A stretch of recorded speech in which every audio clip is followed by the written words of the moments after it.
Hey y'all, welcome back to my channel. Glad to join me today. If you're new here, welcome on in. My name is Jinelle. I am blind. This is my channel. Today is going to be a get ready with me. I am going to do a full face of makeup. I don't know what colors I'm using still. I think it is pinks, but we will see. I am going to tell a little bit about my background. I lost my dad today 28 years ago to hippo Lindel. So I kind of want to put this up in his memory. And I thought I would just tell a little bit about what I've dealt with as far as the hippo Lindel or VHL. So I'm going to do a go ahead and get ready with me and talk a little bit about that. So welcome on in. I'm using the same primer. I think it works pretty good. Nobody's told me anything different. So I have a couple of videos I want to do today. I have some gift wrap gift wrap stuff I need to get done for Christmas. So I'm gonna record that today. Well, some of it. I have all the gifts that I have bought piled up in here, and this is my closet room. So I can't get to some of my clothes, and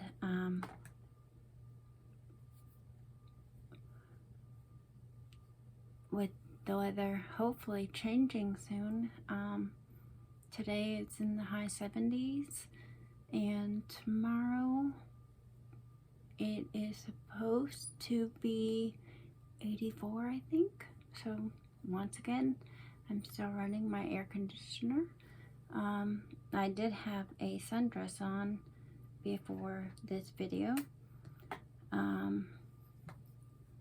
but I knew I would be wrapping gifts after this, so I did put on a pair of capri pants. They're, real light lounge pants actually, and this top.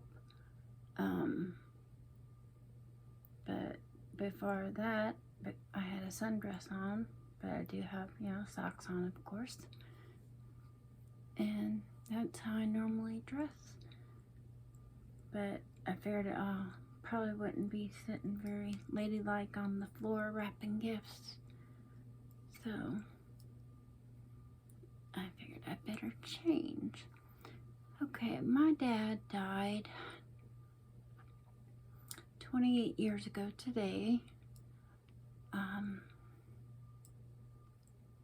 He was 41 years old, and he did have VHL or von Hippel-Lindau. He had a lot of brain tumor issues. He was being treated for it.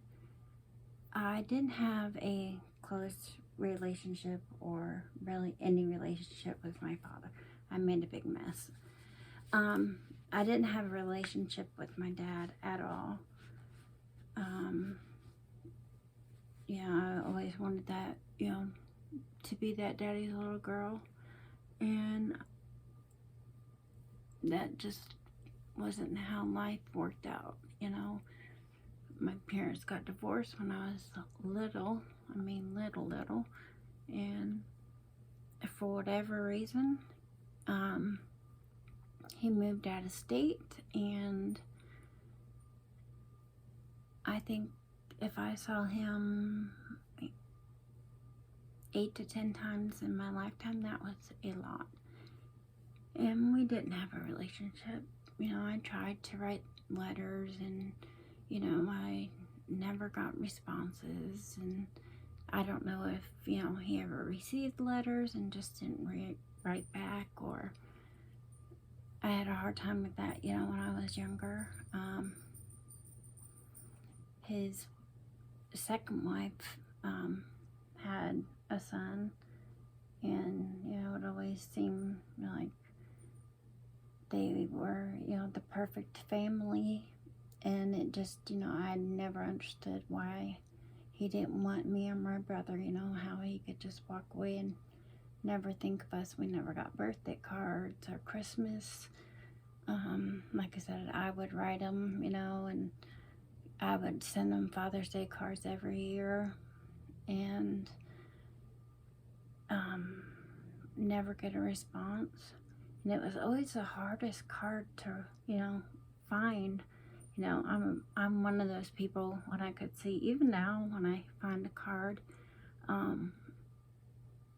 it has to be the right card. It can't just be, you know, a card that says happy birthday just because it's a happy birthday card. It has to say something, has to mean something, it has to be the right card. And I remember we had a Hallmark, you know, where I could walk to, and I used to walk up there, you know, when I was, you know, 8, 7, 8, 9, you know, times were different back then. And I used to walk up there, and I would spend, you know, an hour or so before Father's Day, you know, trying to find a card that meant, you know, was us. Because it was always about, you know, thank you so much for always being there. Thank you from the person you raised, or, I mean, it was always about doing, you know, something for me, or being there, or, and that just, it never was true. I mean, I wanted it to be, but it wasn't the right card, because it just wasn't how it was. So every year, I mean, I would sit there for, you know, an hour at the Hallmark, and, you know, the lady probably thought I was a crazy little nut. And I would just sit there and read every Father's Day card until I found one that just was very plain Jane, not sentimental, no feeling behind it really. And I would buy that card and send it to him every year. And maybe that's why he didn't respond, because it was like no sentiment behind it. But I guess if he knew how long it took me to find that card every year. But I wish I knew him. I wish we had that relationship.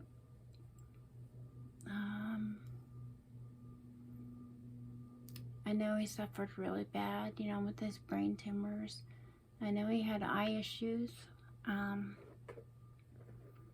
He still had his eyesight, you know, when he passed away. But he did have eye issues. He came down to Bascom Palmer in Miami when I was being seen there. And, you know, they told him about his eye issues, and they, you know, wanted to treat him, and he said no, he was done. You know, he didn't want any more treatments. He had been through so much. And, you know, that's where my brother is now. He's just done. And I think that's, you know, what happens to people with VHL. You know, it just affects you. And you just, I mean, there's no treatment. The only treatment is to treat each time, you know, get another surgery. And you just get tired of, you know, getting cut on. And every time you have a surgery, you know, it saves you. You know, my kidney surgery saved me, I'm sure. It saved my life. But it just takes something out of you, you know. It wears you out, wears you down. You know, it takes something out of your body. You know, every time they go into the brain, and, you know, which I never put much thought behind, but it makes a lot of sense. You know, you actually get brain trauma or brain damage a little bit. You know, they're actually doing trauma to the brain, you know, and they're actually removing tissue, the surrounding tissue. So, you know, there's always, you know, sacrifice sacrifice you make when you go under, you know, and you always think, oh yeah, it's the anesthesia, you know, something like that could happen, which it could. But I know people that have, you know, VHL.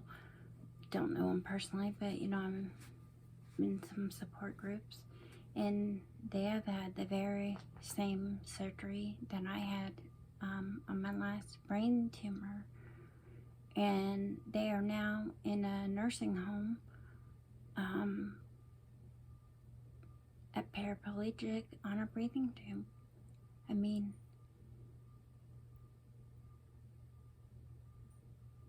that could have been me. You know,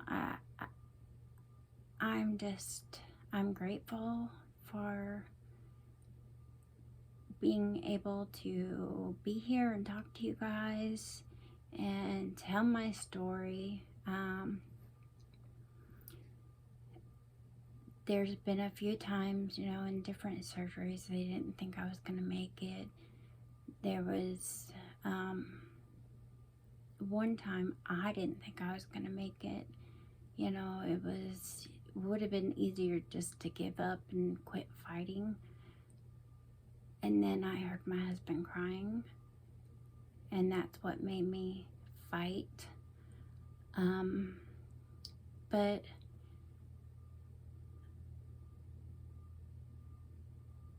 I'm just glad to be here.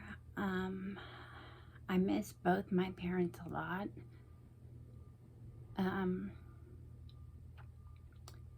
January will be 10 years that my best friend's been gone.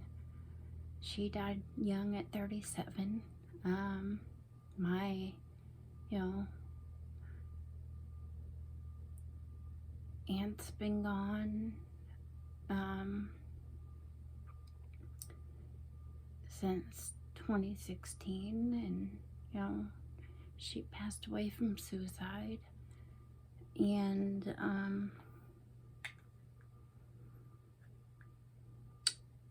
all my grandparents are gone. I have an aunt that's like a godmother to me. I mean, she's like a mom to me. And I'm so grateful to have her.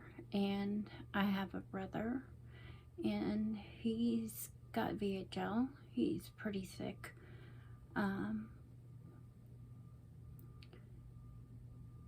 He's got his vision, thank the good Lord. He has had brain tumors and spinal surgery and kidneys and renal and all that, but he's got stage 4 kidney cancer, and he's not doing well with that. So any prayers are greatly appreciated. And his wife is, you know, wonderful. They've been married 28 years or something like that. They have a beautiful daughter and her family. She's got a wonderful husband. They have 2 beautiful kids. And then my husband and, you know, my kids and his mom and dad and family. And that's it. I have another aunt on my dad's side. We don't speak often. She has kids, and you know, I have cousins and stuff, but we never talk. I mean, I don't consider them close or family or anything. So this time of year, you know, it's kind of tough on me, but I know they're all, you know, in better places. And I'm thankful for the time I had with them. And I'm thankful for the people that are here now and all the new memories we are going to make. And I'm going to quit crying right now.